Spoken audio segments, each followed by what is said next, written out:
It's a sad fact, but the people behind the Iron Curtain never really set their sights too high.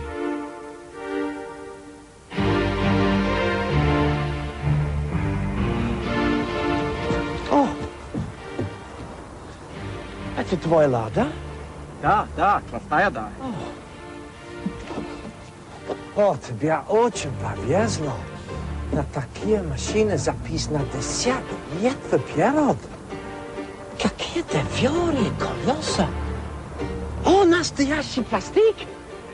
Эй, ты ведь такой машина очень нравится девушкам, eh? Да. Сейчас моя машина, Velorex, стоила копейки. Я купил ее и Квентин Вилсонович.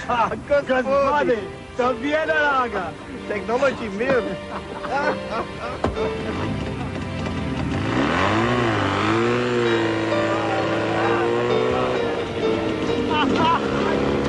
That is the sort of conversation you would have heard quite often in the bad old communist times. Because believe it or not, there were cars out there worse than the Lada. Well, I'm sorry, but this really is pretty bad skin. The body is vinyl stretched over a metal frame, but it's so flimsy it feels like you're driving around in a wet backpacker. If it's a choice between driving this and working down the salt mines, then give me that pickaxe. Because the very least a car should do is go and stop, and this doesn't want to do either. You don't so much press the brakes as write a letter to them, asking them if they wouldn't mind stopping the car sometime this week. Karl Marx gave us communism. Well, I wouldn't mind giving him a lift in this and saying, you got any more bright ideas, mate? What's more shocking than the atrociousness of this car is the fact that it's owned by an Englishman living in England. And he's not alone.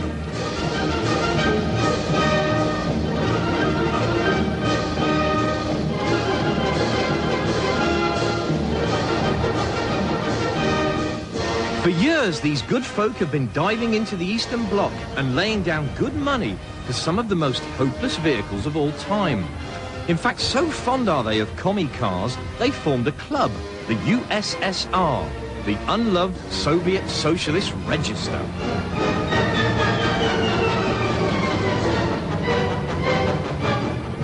The club's got about 100 members, and we've got every kind of Eastern Bloc car, from the weird, the wonderful, to the fairly boring. I think we're all quite honest about the fact that they may not be termed classic cars, insofar as, you know, some of them don't look particularly attractive. They're agricultural in their engineering. But that's one of the joys, in that the Trabi has only got 7 moving parts.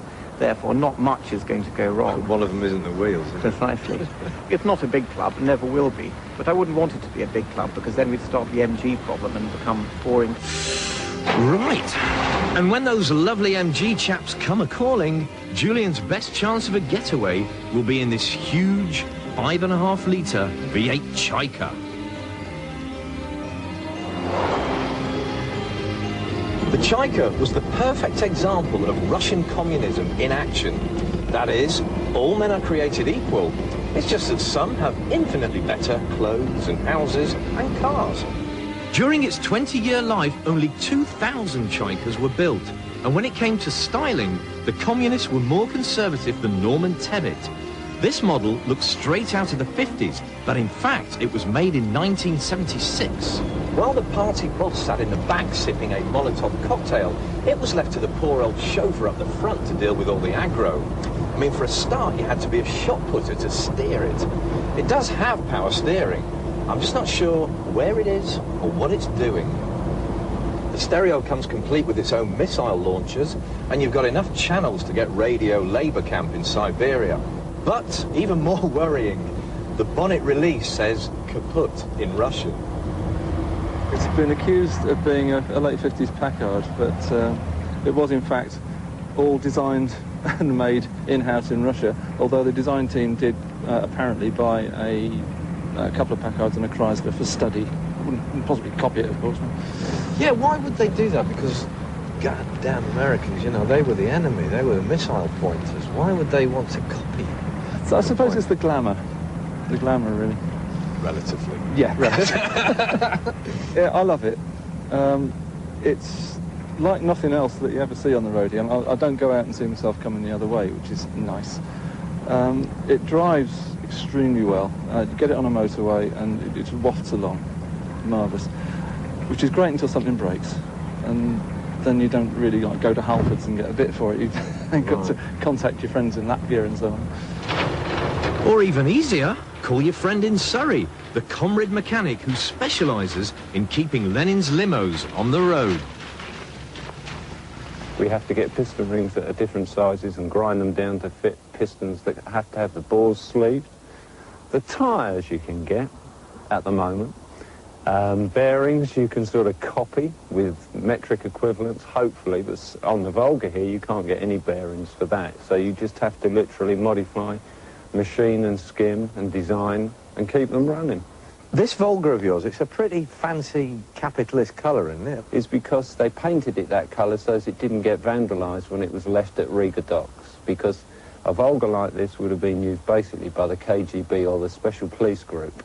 So that would have been black originally, and if people in Latvia had seen that by the docks in black, it would probably have come back in pieces. Because if a black Volga turns up at your house unannounced, it's time to start packing your thermals for Time to go Siberia, out the back entrance, yeah. Have you got respect for the Russians and their car making?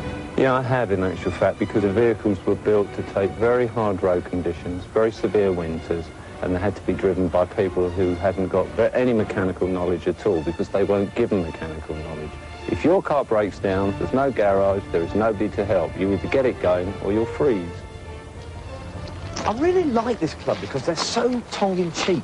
But the trouble is, now that communism's dead, the Russians are going through their Volga nouveau riche stage. So, what kind of cars are they going to be collecting in 10 years' time? I fear for the worst.